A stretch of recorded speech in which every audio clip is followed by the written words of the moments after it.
Good morning everyone সকলোকে মোৰ তৰফৰ পৰা বাপতিসাহোন ৰঙালী বিহুৰ বহুত বহুত শুভেচ্ছা জ্ঞাপন কৰিছোঁ।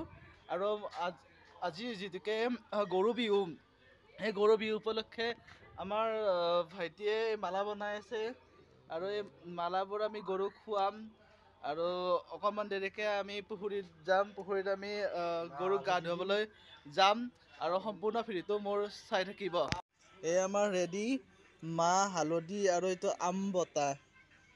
আৰু পৰম্পৰা অনুসৰি আম আজি বহাগৰ 1 তাৰিখৰ পৰাই খোৱা যায়, কিন্তু আজিকালি মানুহে আগতেই খায়। আৰু এইডাল মালা কেনেকুৱা আছে, মালাটো ইমান সম্পূৰ্ণ হোৱা নাই, বহুত কম। এতিয়া পানীলাও আছে, বেঙেনা, হালধি আৰু ইয়াত বহুত বস্তু দিয়া যায়, কিন্তু আমাৰ দিয়া হোৱা নাই। আপোনালোকে সম্পূৰ্ণ ভিডিঅ'টো চাই থাকিব। আৰু এইখন হৈছে মোৰ ঘৰ। এইডাল হৈছে আমাৰ ফুল। এই ফুলটোৰ নাম কি জনাব? আমাৰ কিন্তু গাইজ বগেনভেলিয়া নাই, এইডাল তুলসীৰ গছ। সম্পূৰ্ণভাৱে ভিডিঅ'টো চাই থাকিব। এই ফাইনেলি গৰুক গা ধুৱাইছোঁ, চাওক গাইজ।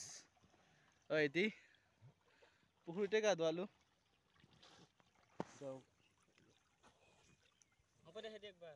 এই আমাৰ ভাইটি, এয়া গৰু আমাৰ। Happy Rongali Bihu guys.